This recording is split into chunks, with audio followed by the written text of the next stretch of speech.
Hello, Capricorn. What's up? All right.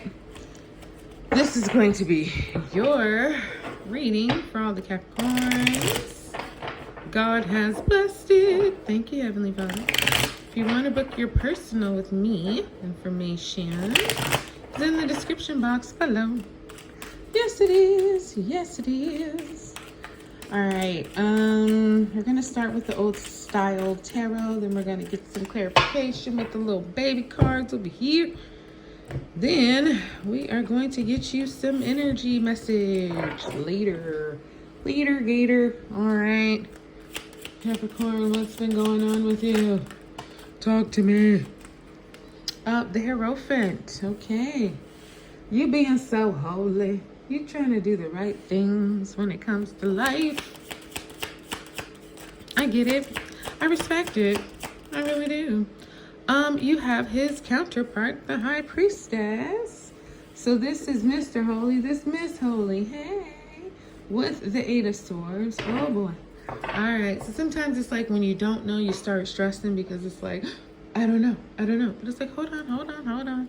Don't worry, baby. The mind can be a interesting place, you know. It could take you places that you weren't trying to go. And the Seven of Cups. Okay, at the bottom of the deck we have Judgment. Judgment would be the secondary major arcana for Scorpio. Okay, so you got some kind of rescue here going on, Capricorn. Something that you've probably been praying for and waiting for, honestly, for a while. And you know, sometimes when it finally comes in, we're like, oh, did I ask for that? Yes, the hell you did. And you know what? It would serve you very much if you take it and go with it. You know, it's like a blessing just appearing from an angel out of the sky. Like, hey, you were about to drown and I am going to save you. Here's my hand. Reach out and take it. Will you reach out and take it? Some people do, some people don't. Because like I say, sometimes when you're waiting for a blessing or a rescue for so long, when it finally comes, because you've been almost drowning for so long, you kind of get stuck in that. And so it's like, do I really want to be saved? And it is your decision. You know, karma's coming to say, this is your second chance. I heard your prayers. Here I am. But, you know, it's still on you. So like I was saying with the Hierophant is saying, hey, let's not be radical here. Let's look at things from a, you know, spiritual place. You prayed for this. You actually need this. And so now that it's here, maybe you should take it. The Hierophant is also about, you know, blending different ideas, ideologies, you know, what you believe, what other people have believed and tell you, share their stories and information with you, and kind of mixing it all. You know what I mean? Mixing it all in a way that works for you and them. It's, you know, who's to say whose religion is true and right? You believe what you believe and they believe what they believe. It doesn't mean you're enemies, but it means that what can you learn from one another? So I kind of feel like maybe you've been on that vibe, especially here with the High Priestess, because she's sitting between light and dark. So she's looked at the darkness. She's also looking at the light, and she's sitting right in between. She is definitely a keeper of, I don't want to say secrets, but she holds information that others don't know. And when it's time for you to know, she's going to give it to you. But until then, you have to just kind of be patient and wait until she feels that you're ready to handle it. Because if she gives you this sacred information too soon, it'll scare you. If she gives it to you too late, it's too late and you won't know what to do with it. Now the Eight of Swords is here because I feel like, Capricorn, you know something's being hidden. You know somebody has some information, some details that they want to show you or could show you and give to you, but they're not.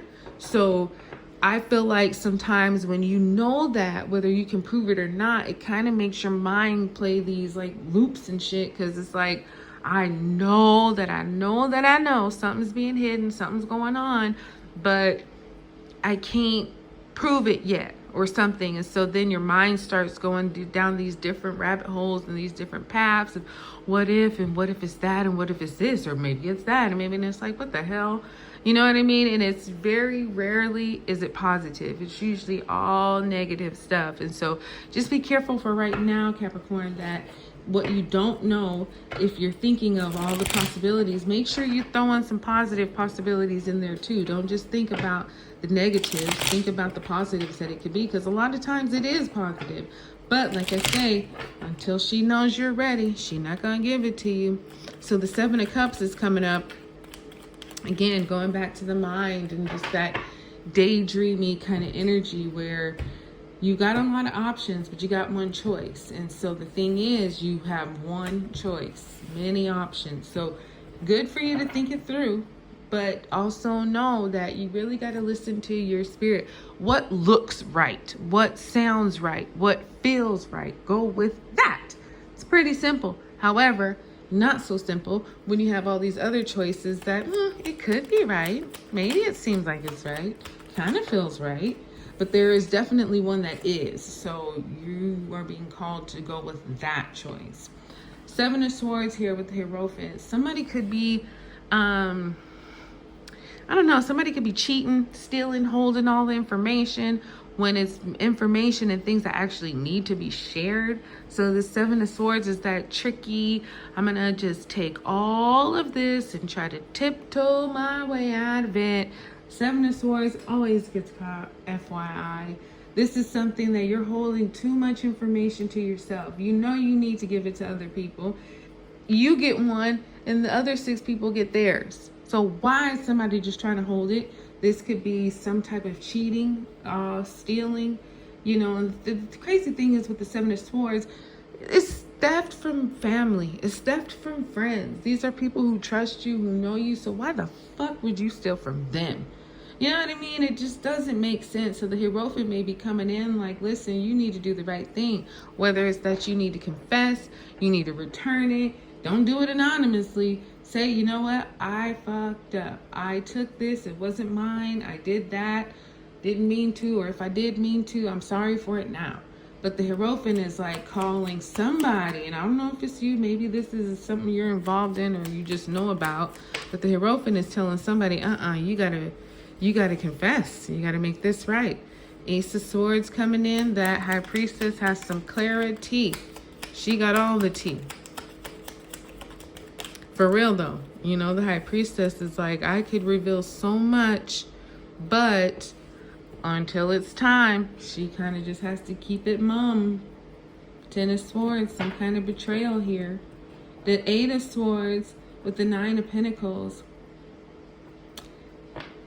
I feel like, you know, with the 8 of Swords and the 9 of Pentacles, it's that energy where you're kind of focusing too much mental on, like I say, the negative. So go do something that may, you know, until you get your revelation, go do something that may exhaust you. Some kind of work that, you know, maybe it's yard work, maybe it's housework, maybe it's, you know, taking on more projects at work. But some things that will really kind of take your mind off, you know, the stress and the negative. And so at the end of the day, you can feel like, damn, I worked so hard. I earned this treat, whether it's, you know, a nice dinner for your family, eating out. Maybe it's an expensive bottle of wine or champagne that you've always wanted. Maybe it is, you know, I don't know, you just going some, maybe it could even be you going out to your own garden and just having some time out there, whereas you normally, you're busy with your family and in that, you know, after work type life. This is that situation where you're putting yourself first. Okay, you're putting yourself first because 1, you worked hard, and 2, it'll help like clear out any stress and worry and anxiety in your mind because you need to, because you have clarity coming in, but I think you also have some confusion and worry there too. So it kind of is blocking the clarity that you're getting. Look at that, the 6 of Cups with the 7 of Cups. So I feel like for you, Capricorn, the option here is to go with, you know, maybe it's something to do with your kids, or maybe it's something to do with a decision that you used to always want to be able to make when you were a kid, and now it's upon you to make it as an adult. And so it's like, yeah, duh, this is something you've always dreamed of, something you've been wanting for a very long time. Why would you not take it, right? So, you know, use that nostalgia, use that, you know, feel good feelings from the past to help you in your now, especially if there's any kind of confusion of what you should be choosing. Okay, your energy messages. You have inspiration. Inspiration is everywhere. Capture your ideas. Intuition. Hello, High Priestess. Listen to your intuition. It never lies. And then we have collaboration. Collaboration achieves greater goals. So you got some people who you can collaborate with, who will help you. You will help them. Could be something to do with this judgment over here. So allow people to help you. Allow yourself to be helped, and allow yourself to help people too, and just see what beauty comes of it. Okay, that's what I got for you, Capricorn darling. I most certainly hope I blessed you. Like, subscribe, share. Woo, hello. And I'll talk to you soon.